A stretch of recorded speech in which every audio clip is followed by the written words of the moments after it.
किसी गांव में एक बुढ़िया और उसके पुत्र रहते थे। बुढ़िया की आखिरी इच्छा थी कि वह अपने पुत्र का बड़े धूमधाम से शादी करवाए एवं मरने से पहले अपने पोता पोती को गोद में जी भर के खिला ले। और जल्दी बुढ़िया का एक इच्छा पूरा हुआ।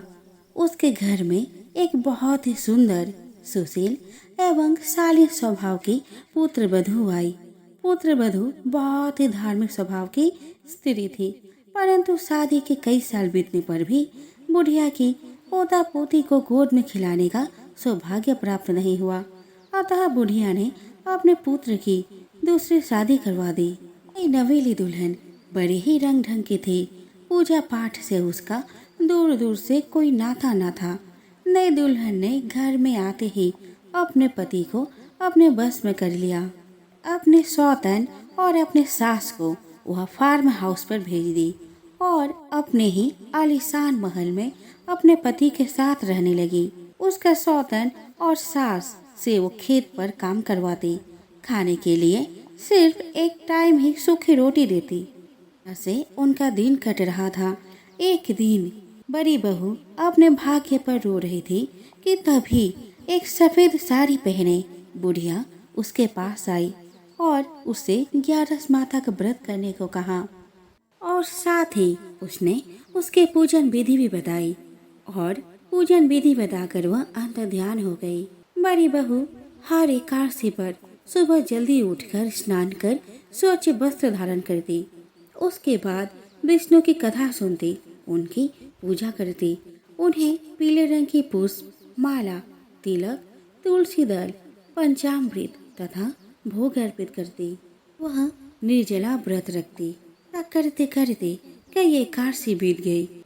11 माता की कृपा से एक दिन बुढ़िया माँ के पुत्र यानी उसके पति गलती से ही सही अपने बड़ी बीवी के पास आ गया।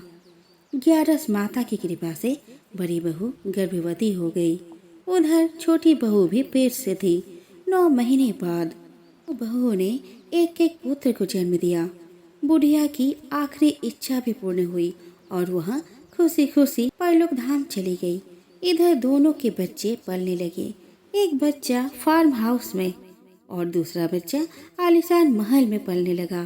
पीने की कमी और देखभाल की कमी से बड़ी बहू रोगग्रस्त हो गई और 11 माता के हवाले अपने पुत्र को सौंपकर वहाँ स्वर्गवासी हो गई। सौतेली माँ अपने बेटे को अच्छा अच्छा पकवान खिलाती और सौतेले बेटे को सूखी रोटी खिलाती। उसे दिन भर खेत में काम करवाती। कभी कभी खाने को भी नहीं देती। अकेले वह फार्म हाउस में गायों के झोपड़ी में रहता था और वही सोता था। भूख के मारे वो ठीक से सो भी नहीं पाता था। सुबह ही उसके सौतेली माँ उसे उठाती और खेत पर काम करने भेज देती। ऐसे ही उसका दिन कट रहा था। बेटे को अपनी माँ की बहुत याद आती थी और वह बहुत दुबला पतला भी हो गया था। एक दिन रात को जब उसे भूख से नींद नहीं लग रही थी और वह अपने माँ को याद करके बहुत रो रहा था, माँ माँ बोलकर अपने माँ को पुकार रहा था, तभी उसका माँ का ध्वनि 11 माता के कान तक पहुँची और वह सहसा उसे देखने चली आई। 11 माता ने उससे पूछा, बेटा तुम इतने दुबले पतले कैसे हो गए हो, क्या बात है बताओ। तब उस बच्चे ने सब कुछ बता दिया जो उसके सौतेली माँ ने उसके साथ किया था। 11 माँ ने तब ग्वाली घर पर मौजूद एक गैया माता से कहा कि वह रोज एक कटोरा भर कर दूध उस बच्चे को दे दिया करेगी। तो अगले सुबह ऐसा ही हुआ। गैया माता ने उसके लिए एक कटोरा दूध भर कर रख दिया। इधर दूध कम हो जाने के कारण सौतेली माँ को शक हो गया कि जरूर वह लड़का गाय का दूध पी जाता होगा। उसने अपने पुत्र से कहा कि जाओ जाकर देखो कि आखिर क्या बात है जो गैया दूध कम दे रही है। सौतेली माँ के पुत्र ने छिप कर देखा कि गैया माता स्वयं कटोरा भर कर दूध उस लड़के को दे रही है। यह बात उसने अपने मम्मी को बताई। सौतेली माँ जल भुन गई। उसने उस लड़के को ग्वाली घर से निकाल दिया एवं खेत पर रहने को कह दिया। बेचारा लड़का खेत पर ही एक पेड़ के छांव में रहने लगा। खाने के लिए सौतेली माँ उसे गोबर की गोली देती। वह बेचारा लड़का गोबर की गोली के ऊपर लगा आटे को चाट लेता और गोबर की गोली को फेंक देता। एक दिन फिर भूख के मारे उस लड़के को नींद नहीं आई। वह माह माह कर कर रोने लगा। तभी ग्यारस माता प्रकट हुई।